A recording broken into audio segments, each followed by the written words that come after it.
Hello everybody and welcome back. Today we're talking about how to plan for a pedalboard power supply purchase.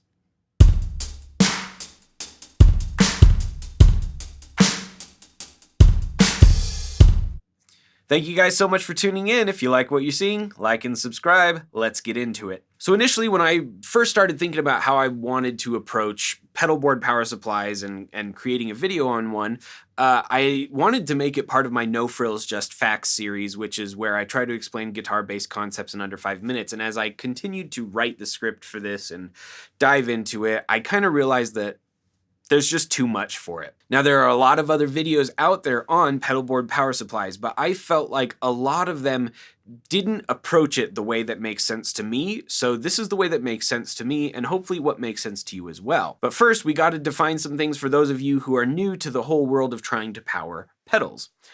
Your pedals that you buy often come with the ability to be powered by batteries or a 9-volt battery or something like that. However, they also will have an external power supply option where you don't have to burn through a bunch of batteries, you don't have to worry about the battery ever running out during a show, and that's where these pedal power supplies come in. These are typically bricks that are around this big, and they have individual outputs that you can feed individual power cables from and to each individual pedals so that each pedal is getting what we call isolated power supply. We'll talk a little bit more about why that's important later, but essentially the reason why this is all important is because it has to do with how clean and clear your tone is after running through a series of pedals.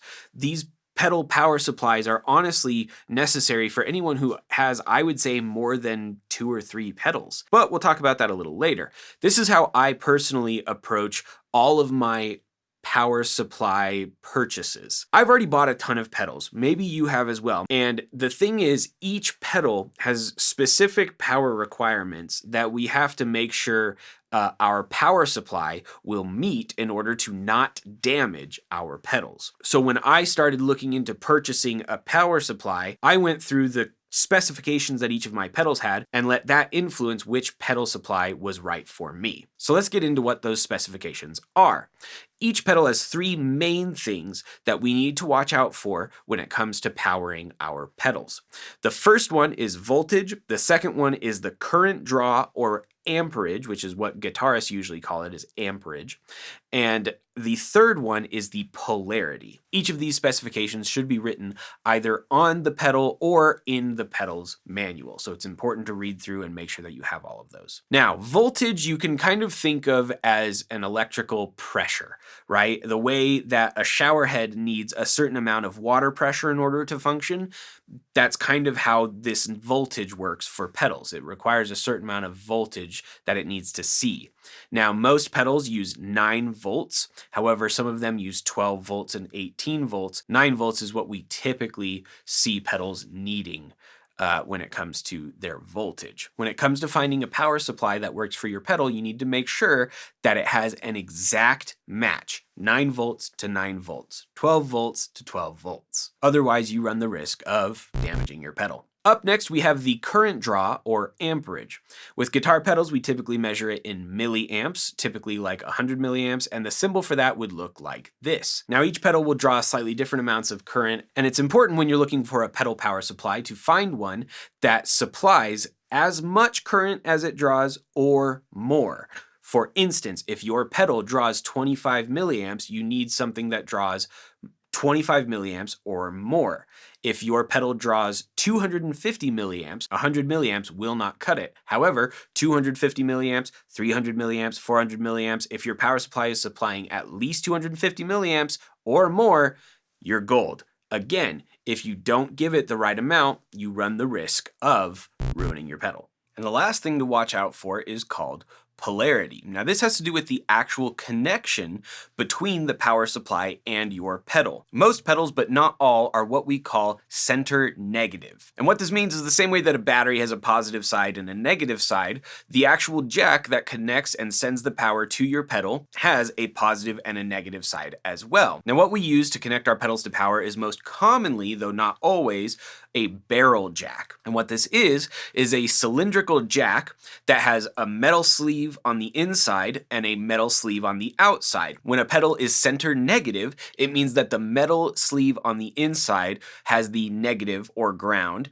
and the sleeve on the outside has the positive. To identify whether or not your pedal needs center negative or center positive, you're going to see a symbol on the actual pedal that looks like this. Luckily, there's an easy fix to this. If you find yourself with all center negative jacks and then a pedal that needs center positive, they sell small adapters that you can attach to the end of your center negative jack, and it will swap the polarity around so that you now have a center positive barrel jack. Up next, we need to talk about the 3 types of power supplies, and then we will talk about how we can plan for that purchase. There are 3 main types of power supplies. There is the daisy chain, the linear power supply, or the switch mode power supply. Daisy chain is frequently considered a dirty word in the world of pedal power supplies. This is because what it is it's usually a single wall wart plug with a long strand and a bunch of individual barrel jacks along that single strand. The way this works is it does supply that 9-volt power, and each barrel jack would probably be center negative, but it throws, 100 milliamps or 250 milliamps through that whole strand. And if you have 3 pedals and one of them draws 50 milliamps, the other one draws 25 milliamps, and then another one draws 6 milliamps, then you're looking at only really drawing 81 milliamps. And so with all 3 of those, you can power them using one strand, because it's supplying enough current for all 3 of those pedals. But this goes back to what we talked about in the beginning with the issue of noise being introduced into your signal. This happens because we can think again of the electrical current passing through that single strand as water. And each one of those pedals you can think of as a person who is drinking from that water. And what's essentially happening is every single pedal that takes a drink from that power, it's backwashing a little bit. And so it's introducing noise into that signal, or introducing backwash into that water, and it gets passed on to the next pedal and then passed on to the next pedal. And so by the time it hits your amp, it's half backwash, half water, or it's introduced noise into your signal. Gross analogy, but it's important to illustrate. This is where the necessity for isolated power supplies come in. They have individual output jacks that you can feed an individual barrel jack from the output and directly to the pedal. If we're continuing with the water analogy, you can think of each of these isolated power jacks as small filtered opportunities for your pedals to drink, and no signal will be introduced into your pedal, and it won't allow any of the signal that could be introduced from your pedal to go back and get to the other pedals. It's all clean power. Now, the 2 main types of power supplies that have isolated outputs are called linear power supplies and switch mode power supplies. Linear is the more old school technology. It has what we would call a toroid transformer, and it functions. However, the electromagnetic field that is produced by the transformer can sometimes leak noise into your signal anyway, especially if you place pedals on top of it. And on top of that, they usually have some sort of fan or venting system that needs to be exposed so that the pedal power supply does not overheat. Again, this is the old school version.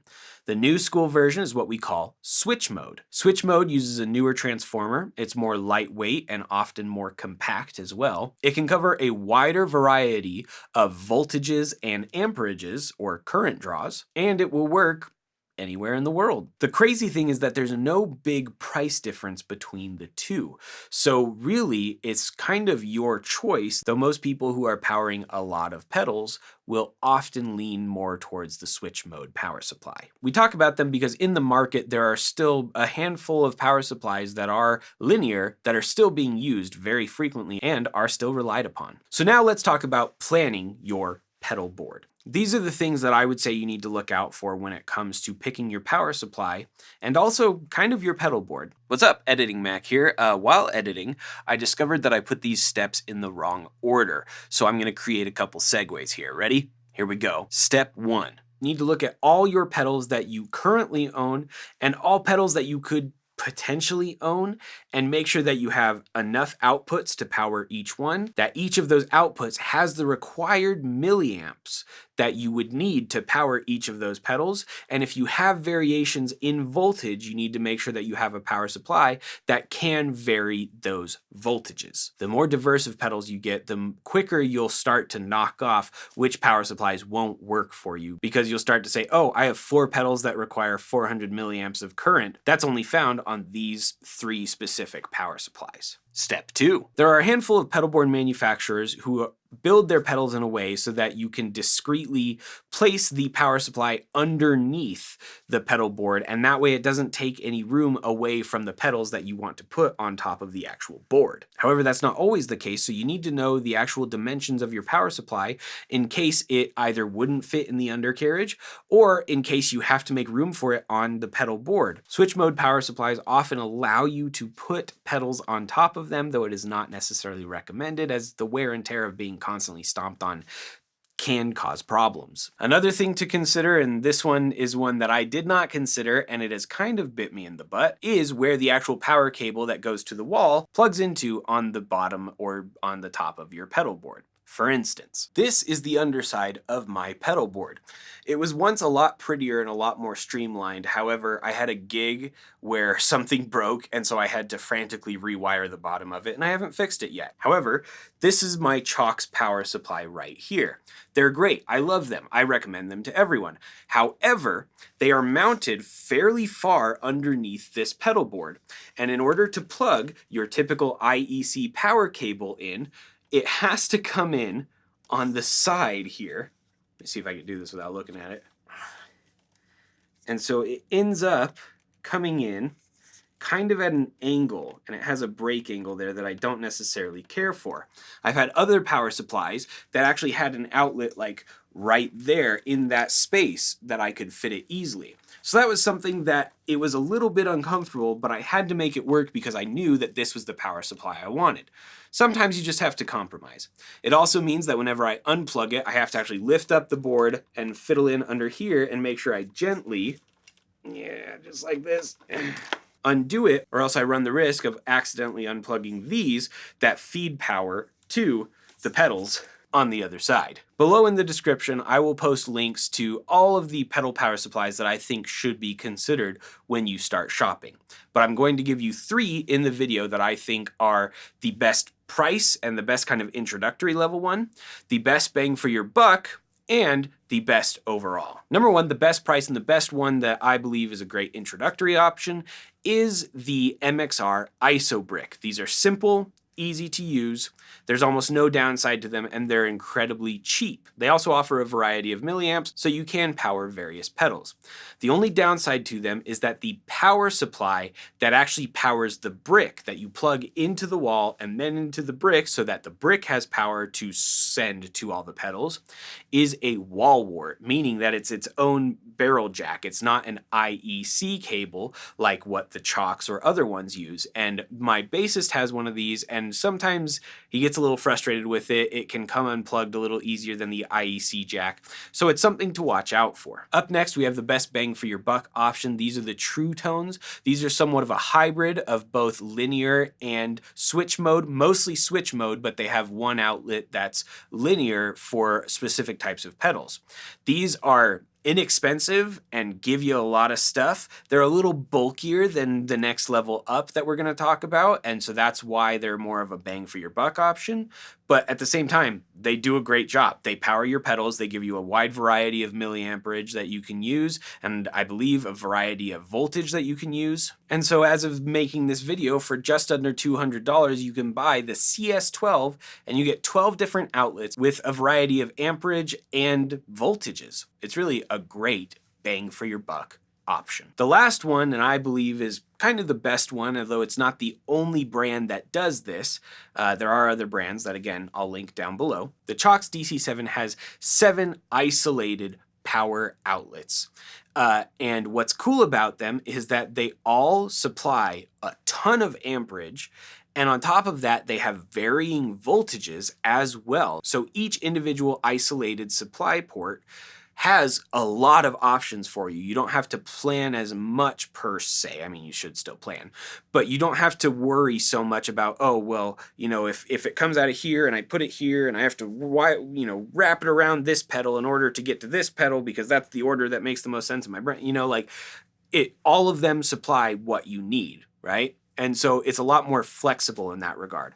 On top of that, it has its own little current draw meter on it to make sure that you're being supplied the correct amount of power wherever you plug in, which is a pretty cool feature. Lastly, and this is not the only power supply to do this, I will link other ones that do this in the description down below. But the cool thing about this is even though the Chox DC7 only has 7 outputs, it has an extension that you can add on to it by way of the Chox 8 and the Chox 4, meaning that even though you're only plugging one cable into the wall and then into the DC7, you can actually piggyback on the DC7 and have 8 more or 4 more, or you can combine the DC7, the 8, and the 4, and you can have 19 isolated power supplies. This is also cool for those of us who never know how many pedals we're going to get in the future, because we can start with the DC7 and continue to add on as we buy more pedals. It's also very low profile, coming in at exactly 1 inch in terms of its height. Once again, you can see that here on mine where I have the DC7 feeding into the 8 so that I have up to 15 isolated power supplies on my board to power all of this nonsense. Now, a couple miscellaneous things to watch out for. Number one, there are some pedals that require alternating current or AC power instead of what we typically see, which is DC or direct current. There are some power supplies like the CS12 that can supply an alternating current in one of their output jacks. And then there are other pedal supplies where it actually just gives you an external jack to plug the pedal's own AC power supply into. This is more of an exception than the rule, but it is something, again, where if you plug in the wrong one, you could damage your pedal. Number two, there are some pedals that have a different barrel size or don't even have a barrel at all. So that's also something. I know the Line 6 modelers that I've made a video about before that you can watch here use a different barrel size.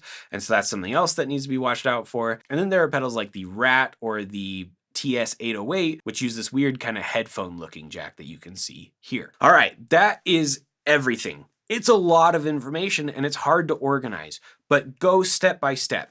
Start by figuring out what your pedals need, figure out what your pedal board needs, and then match it to a power supply. Let me know in the comments down below what you think about power supplies. Do you like daisy chaining? What's your favorite? Do you have one that you absolutely swear by? Have you had negative experiences with some of the ones that I've talked about? Everyone wants to know in the comments down below, so make sure to leave it. Also, I'm super close to 1,000 subscribers, which would be dope if I could hit that because that's where I start getting paid. That's the threshold for subscribers when it comes to monetization on YouTube. So I would really appreciate it if you guys could subscribe. Thank you guys so much for tuning in. My name is Mac Wright once again. Please go make someone else's day better, and we will see you around.